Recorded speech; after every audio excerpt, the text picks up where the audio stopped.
But then suddenly 11 started coming to life. And I didn't realize that Jesus Christ has 11 letters in it. Do you know Jesus Christ has 11 letters in his name? So there's the word everlasting. So there's eternal life. So there's living waters. So there's crucifixion, Lord of Lords, King of Kings, Jesus is Lord, and then kingdom come. This one, the Lord said to my Lord, sit in the right hand until I make your enemies your footstool. And I looked at my hands and I see the 11s in our hands. You see this? We all have these. To me, it's a tattoo of 11. And this is in everyone's hands, whether you're black, you're white, Latino, Asian, Chinese, Japanese, Korean, Brazilian, any nationality. Look at any age, any baby, a 5-year-old baby or a 5-month-old baby to a 95-year-old man. Look into your hands. You have this tattoo of these 11s. In the beginning, man, these fishes are so beautiful and so clean, and yet here we are throwing, this trash in the water and stuff. And it was cool. It was trying to get me to sign up for like another week or so of scuba diving to get my certification or whatnot. But that very night, I stepped out of my hotel and I see these kids playing basketball on this dirt court, no nets, horrible looking backboard or whatnot. But these kids look pretty good. So I said, you know what, let me go play with them a little bit. So I go down, play with these guys, and man, these little junior high kids were phenomenal. I mean, I think they're better than some of the high school kids out here. I mean, they were just shooting balls and it was going in left and right, and it was pretty dark. You couldn't even see the court at some point, and their balls are still going in, And I was like, you know what, I want to try to do something for them. So I said, hey, is that cool if I maybe do something special? And I said I was gonna get some balls for them. I want to get some nets, and if I can get their help, we'll paint the basketball court. And so I started doing that the next day. Of course, the kids started getting a little excited. There was a little buzz in the little city there, a little town, I guess you can say. And yeah, we went to a little other part of town to go get some nets, to get some basketballs and some paint. I had to talk to the owner of the land to make sure that it was okay that I do this. It was some older Chinese guy, and he's like, yeah, I haven't developed anything yet. He said, you can go do whatever you want with the kids. And I was like, all right. He says, it's your money or whatever. And I said, fine. I had to talk to the captain of the city to make sure that the paint of the backboard was fine. I don't know why he wanted me to paint it purple or whatever for whatever reason. I was like, all right, cool. I recruited a boatman, this guy that had me island hopping the day before. He said he'd be more than happy to help out, so I kind of recruited him. And then kind of recruited this go-go girl. I went to this little nightclub and I hung out with this girl, and I said if she can come and take some pictures with us and stuff. And yeah, we kind of had a great time with these kids. I felt like I was I felt inspired, and then suddenly I felt like I was inspiring them a little bit. We only had one ladder we borrowed from the hotel, and we was climbing up ladders, and I was painting the backboards and stuff, and then the other kids on the other side was climbing up the backboard. Well, I started climbing up the backboard because they were using the ladder, and I was like, you know what, I don't want to sit around and wait for the ladder. Let me go ahead and climb up myself. I climbed up this thing and I'm painting, and they're like saying, John, be careful, what are you doing? And I was like, let's get this done before before the rain comes or whatever, before night comes. And I was just doing things that I've never thought I'd done before. I mean, all I'm used to do is just sitting at a desk and selling insurance and stuff, or selling cruises on the phones, and suddenly I'm working with my hands, and it was amazing. And I like to think that I really inspired some people there too, because there was the very next night afterwards, I noticed that there was a place on the top of the backboard that was painted, and I never reached that part. But one of the young adults, or child, I don't know if they did, but someone went up there and painted that thing. And you know, and when I talked to some of the parents, they said, John, no one's come and painted this, no one's done anything to this. I played on this basketball court when I was a kid. It's been 20 years and it looks the same. It looked the same. Yeah, it's like man, really, like you guys can't get together and just do this. I mean, it didn't cost that much. I think it was like maybe like $500 worth of stuff, paint and balls and nets and stuff and transportation.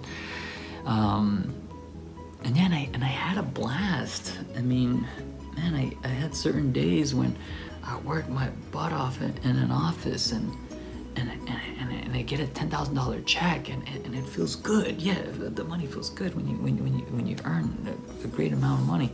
But there's another different feeling when you see kids laughing and enjoying something that we put together. You know, something I was able to kind of put together. The coolest thing was the lights.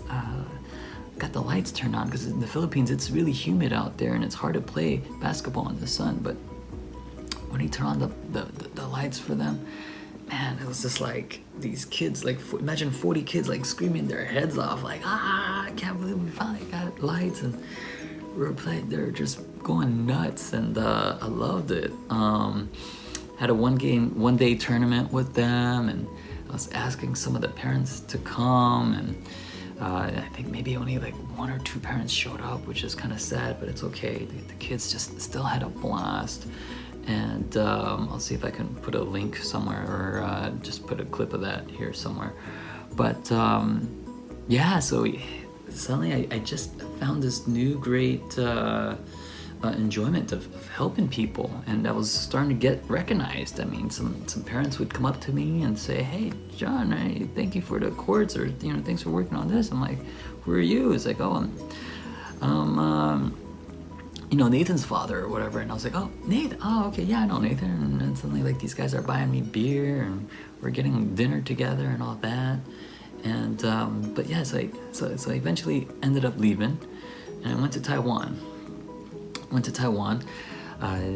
Just because I got invited by another girl that I met while I was out there a month prior to, and we had, for some reason we didn't pan out there either, but I was on the subway, and I'm like, on my second day in, someone came in on the subway and just started bawling, and she was just crying, and on the floor of the subway. And no one did anything for her. No one went over there. No one. I mean, there's other seats open. You'd think someone would at least go over and just get her up or something, and no one did. And so I said, you know what? I just maybe like on the 4th or 5th stop, I went over and I said, "Hey, is everything okay?" And she's like, "Yes, everything's okay. It's fine." But she speaks Chinese, and I don't speak Chinese, so I'm Korean American, so I only speak a little bit of Korean. But I was like, man, this kind of sucks. Like, everyone was just on their cell phones, and they kind of like lost compassion for each other. No one kind of cares for each other anymore in the city, and this is a city that's like maybe like 10 years ahead of us, and they're should be like more, they're more advanced than us here in the US, yet they are so remotely apart as far as compassion goes. And when I met some people on the subway and I tell some people that story, they say, "Oh, it's kind of the same in the UK, John. It's kind of same in New York. It's kind of same in different parts of it." I'm like, really? Like what have we come to here, guys? Like, we're supposed to be so advanced, and we've gotten so much better than our older civilizations, and now we're here doing all we do is we care about our phones, and all we care about is this. And so I was like, I don't know why I found this new thing to love to dance, so I started dancing on the subway. Sometimes I even sang on the subway, all over the red line and then the green line. And every once in a while I would dance to one end and come out to the other, and I'd have like the young guys like high five me and stuff. Some tourists would be like, "What's this crazy guy dancing?" and high fiving me and all that. And then once in a while, I'll take off my headset and speak with these guys. A lot of times, I notice the college kids wearing like Nike gear or Adidas hats and stuff. I'm wearing a TRD hat, and yeah, they they kind of look like walking advertisements. But besides that, I was like, okay, maybe these guys speak English, so I talked to them, and yeah, I talked to them about their life and their purpose and their meaning in life, and then they started opening up to me, and I started telling them like, hey, all this is cool, all these cell phones and all that, whatever, is cool, but you have to know your single most important purpose in life. Like, God created all of us to be great fathers and mothers, and we need to remember that that's our most important thing. And some of these guys are starting to thank me for taking the time to talk to them, and some guys were shaking my hand. One guy even like carried my bicycle for me like up the stairs, even though there's an elevator there, but it was like a long wait. So he's like, he was wearing his sunglasses when I met him on the subway, and he just looked so sad and having a rough day. So and just ended up talking to him, and then suddenly he skips his stop, and we're just talking about life, and that I tell him how much his life has meaning and everything, and that he has values, and that someone is caring for him, and that that I care for him. And then he carries my bike up the stairs of the subway. And then before I left, he's like, John, can I give you a hug? And I think that just meant a lot to me, and maybe to him too. I don't know. Maybe he was somewhat suicidal, but yeah, of course, I gave him a nice big hug, and it was like, man, it's people out there just don't talk to people anymore. They don't talk to each other. They don't talk to strangers anymore.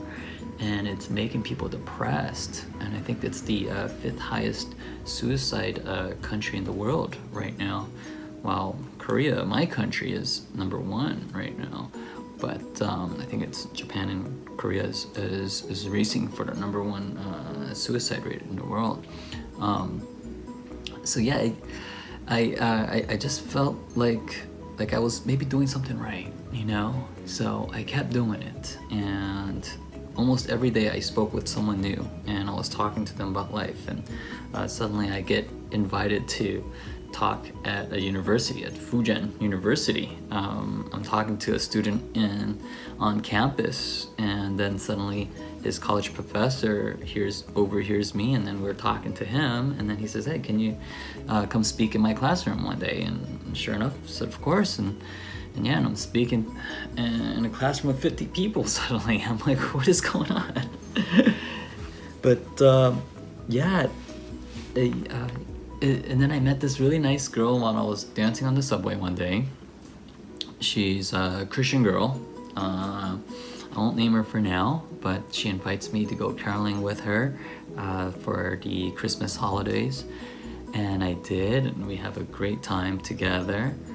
And then I ended up staying in Taiwan a little longer, and I had to leave Taiwan for a little bit. So I ended up dancing in Singapore. I danced in Malaysia, and in Myanmar, and then I came back because Taiwan has a 3-month visa or whatnot. And then I'm watching the Super Bowl with some football buddies of mine. I actually somehow made the American football team in Taiwan. There's one American football team, the Taiwanese Predators, in the entire country, and I made it on the team. It's fantastic, really great group of guys.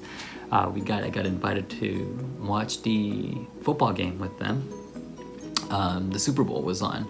Tom Brady, and I think it was against Philadelphia, I think. And yeah, Tom Brady's always a big fan of mine. I've always adored him.